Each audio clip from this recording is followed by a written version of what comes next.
Hello and welcome to another Common Core Algebra 2 lesson by eMathInstruction. My name is Kirk Weiler, and today we're going to be doing Unit 6, Lesson number 7 on the key features of functions. So there's a lot of function terminology that we want to be aware of so that as we go on and analyze different types of functions, we can talk about their characteristics with a common language so that we all kind of agree on what we're talking about. So today what we're going to be doing is reviewing a lot of key features that functions have that you've seen in Common Core Algebra 1 and a little bit in Common Core Geometry. So let's launch into them. All right. In this first problem, we've got a function y equals f of x given to us, nice and graphed. All right. And what we're going to do is we're going to answer a variety of questions given this function.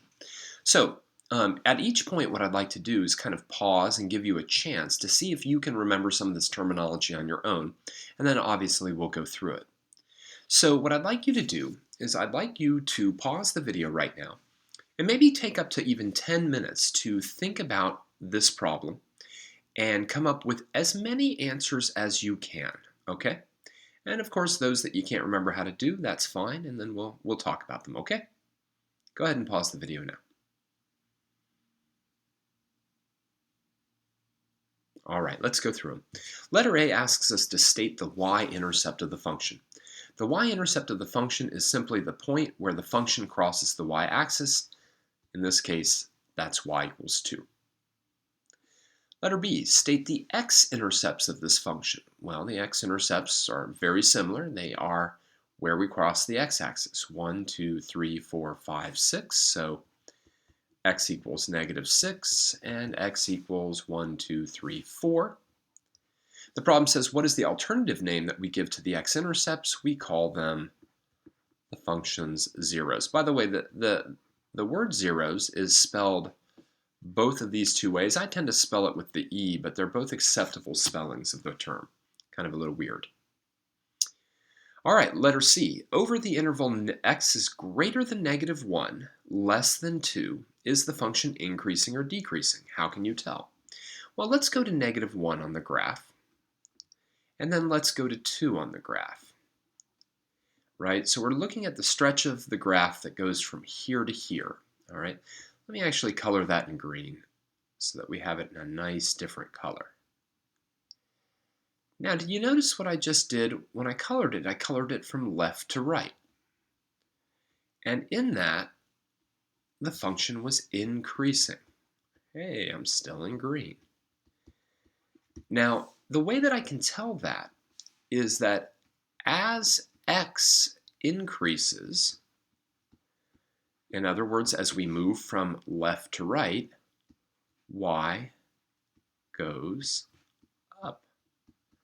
And that's the key, right? Because you might say, well, look, I could go down that as well. I could go in this direction. But when we talk about a function increasing or decreasing, what we're always saying is as x gets larger. In other words, read the graph this direction. Always read the graph this direction. Then you can tell, oh, at the beginning the function's increasing, then it's decreasing, then it's increasing, then it's decreasing, then it's increasing. Whew! All right, I'm going to erase some of this just so that we can see it a little bit better. All right, next question. Give the interval over which f of x is greater than 0. What is a quick way of seeing this visually? Well, remember, f of x is just another way of saying y. So what we want to know is where y is greater than 0. Well, that's all of this up here, right? Down here, y is less than 0. Well, so y is going to be greater than 0 between these two x values. So when it says give the interval, we want to give the x value. So 1, 2, 3, 4, 5, 6. And 1, 2, 3. Oh, those are our x-intercepts. Now, this is the correct answer. Or in interval notation, I know this looks a lot like a coordinate point, this. Quick question, why do we leave off the equal signs here? Why don't we have this instead of this? Think about that for a minute. Well, we don't have the equals sign because f of -6 is equal to 0 and f of 4 is equal to 0. And we want all the x values where the y values are greater than 0, not greater than or equal to 0. So we can't include those two x values. Letter E, state all the x coordinates of the relative maximums and relative minimums, label each. All right, again, let me get rid of some of the writing here so we're not confused by it. All right, relative maximums and relative minimums. There's a lot of those. There's one there,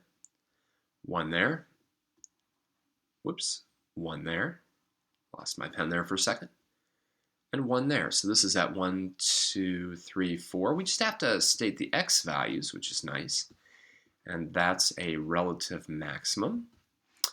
And we've got that one at x equals -1 there, and that's a relative minimum. And then we've got this one at x equals 2, right? I think it's 1, 2, yep, and that's a relative maximum. And yes, they do tend to alternate, 1, 2, 3, 4, 5, and I bet you can figure out why that's the case.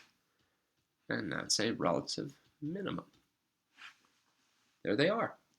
We also call these things turning points, relative maximums and relative minimums. We also call them turning points or vertexes. But that's pretty much only for parabolas.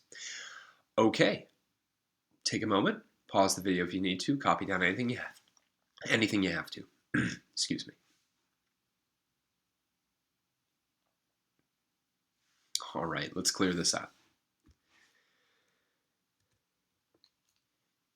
So, we keep going with this. Man, this graphical terminology never ends. All right, let's take a look at F, G, and H. Take a moment if you haven't worked on these problems yet to take a shot at them.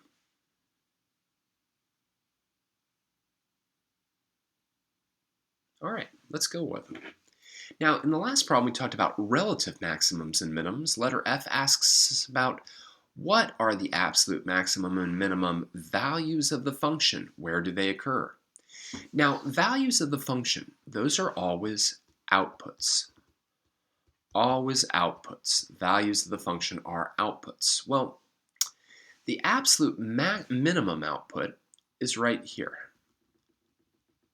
And that's 1, 2, 3, 4. So absolute min equals -4. And notice how it says where do they occur at x equals 1, 2, 3, 4, 5, 6, 7, 8. At x equals -8. The absolute maximum, little abbreviation there, a bit better, is way up here. 1, 2, 3, 4, 5, 6, 7, 8 at x equals 2. All right, absolute maximums and minimums, the highest y value we reach and the lowest y value we reach. Domain and range. Okay, the domain. The domain are the x values, right? The x vals. Well, what's the smallest x value? The smallest x value is -8. The largest x value, 1, 2, 3, 4, 5, 6. It says interval notation, and we use square brackets because the -8 and the 6 are on there. The range, those are the y values. Well, the smallest y value, as we found, was -4, and the largest y value was +8. That actually just comes from these two things, right? And we have, again, square brackets because we do hit -4 and we do hit +8. All right, the last problem is sort of, just out of nowhere, it seems. It says if a second function g of x is defined by the formula g of x equals 1/2 of f of x plus 2, what's the y-intercept of g? Well, the y-intercept of any function ever can always be found by putting in an x value of 0. And the thing that's really wonderful about function notation is that it is so very clear on what we're supposed to do. If 0 goes in for x, 0 goes in for x. So then what are we supposed to do here? Well, 0 plus 2 is obviously just 2.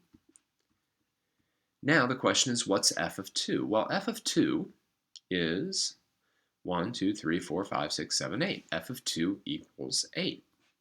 So we're going to have 1/2 of 8, which means the y-intercept of that new function is 4. And that's it. All right, lots in that problem. Lots, lots, lots. So pause the video now before we clear it out.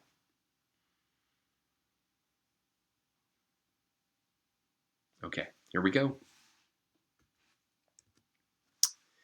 All right, now we gotta produce the graph ourselves. It says consider the function g of x equals 2 times the absolute value of x minus 1 minus 8 defined over the domain -4 is less than or equal to x is less than or equal to 7. So they're telling me this is the domain. I've got nothing more than this. And letter A says sketch a graph of the function to the right. Now, anytime I'm given the option of sketching a function, and they don't say do it by hand, I'm going to use the graphing calculator to help generate a table of values. So let's review how to do that right now. Let's open up the TI-84 Plus. All right, there's my calculator. Okay, so what I'm going to do is I'm going to put this function into y1 and help it generate a table of values from -4 to 7. So let's do it. Let's hit y equals. All right, if you have any equations in y1, y2, etc., clear them on out. Take a moment. All right, let's put that function in. All right, so I'm going to put in 2. Now remember, to get to the absolute value is a little bit tricky, but I'm going to hit the math button. Go over to the number menu, go down to absolute value, or ABS, and hit enter on it. Now again, it's beautiful because it brings up those absolute value bars. Some don't. Some just bring up ABS with parentheses. But I'm going to type in x minus 1. Now I have to use the right arrow key to get out of the absolute value bars, and then I'm going to put in -8. Okay, take a look, make sure it looks good. No negative symbols there. They're all subtraction symbols. Okay, now what we're going to do is we're going to go into our table setup. So let's go into the second window. And I'm going to want my table to start at -4. That's just the deal. So I'm gonna have my table start at -4, make it go by ones, and let's pop into the table. All right. Now I could certainly write the table down, but what I'm going to do is I'm going to just start to plot the points, and that's okay as well, generally speaking. So for instance, where the table says -4, 2, I'm going to just, and then where it says -3, 0, I'm going to plot that point. And then where it says -2, -2, I'm going to plot that point. -1, -4, I'm going to plot that point. 0, -6, 1, -8, 2, -6, 3, -4, 4, -2, 5, 0, 6, 2, and 7, 4. All right, I'm going to use my line tool now because it's just going to make my life a little bit easier. But I'm not going to put arrows on. Okay, that's actually a little bit important. No arrows. Let me write that down. No arrows. All right, now that I've got the thing there, I don't need my graphing calculator anymore, so I'm going to put that away. All right, graphing calculator is gone. And now I can just analyze my function just like I was doing before. Letter B, state the domain interval over which this function is increasing. Oh my All right. gosh, no way! Well, there's lots of different things that we can say. All right. It's definitely increasing over sort of this span, right? It's going up over this span. Most people will say that it's increasing from -1 less than x less than 7. That would be okay. You could even say -1 is less than or equal to x is less than or equal to 7. It would also be okay to include the equalities. You could do a little bit of interval notation, -1 to 7, like this. You could also do -1 to 7, like that. Okay? Letter C, state the zeros of the function on this interval. All right, well, where are those zeros? Those zeros are my x-intercepts. They're here and here. So that's at x equals -3 and 1, 2, 3, 4, 5, and x equals 5. Letter D, state the interval over which g of x is less than or equal to 0. Notice this time we put the equals. Therefore, I want everything down here, right? In fact, I want everything on this interval from -3 to 5. Now this time I include the -3 and the 5, those equals signs, because at -3 and at 5, g of x is equal to 0, and I've included that equality. All right. Letter E says evaluate g of 0 by using the algebraic definition of the function. What point does this correspond to on the graph? So real quick, let's get a little bit of a workout on here. I mean, I know we could just look at the graph, but let's just make sure we can do it by hand. Absolute value of -1 is 1. And that's going to be 2 minus 8, which is -6. And of course, that corresponds to the y-intercept. There it is, right? Letter F, are there any relative maximums or minimums on the graph? If so, which and what are their coordinates? And you bet there is a relative minimum at 1, -8. Right there. Okay. That's it. Ooh. But it was fun because, right, we had the calculator out. We had to graph that. And then we were able to answer all this different type of terminology. This is a very, very terminology-laden lesson. And it's really important that you come out with it with having reviewed that terminology. Okay, pause the video now if you need to, and I'm going to clear out all this mess. Okay, here we go. Exercise 3. A continuous function f of x has a domain of -6 to 13 with selected values shown below. The function has exactly 2 zeros and has exactly 2 turning points, one at 3, -4 and one at 9, 3. Let's talk about this piece of terminology really quickly. A continuous function, all right? Not all functions are continuous, but what a continuous function means is that I can draw it without ever picking up my pencil. So that's a continuous function. I'll erase these eventually. This is not a continuous function, all right, because I had to pick my pencil up. It's still a function, but it's not a continuous function. So a continuous function is one where there's no breaks, no gaps, no holes, no jumps, no skips, no hops, apparently. There we go. Man, I tell you, gotta make a bigger eraser. Oops. Okay, but let's get into it. Letter A says state the interval over which f of x is less than 0. All right. Ooh. Well, here's a place where it's less than 0. All right. So it's tempting to say from 0 to 5. But it's actually also less than 0 between these two things.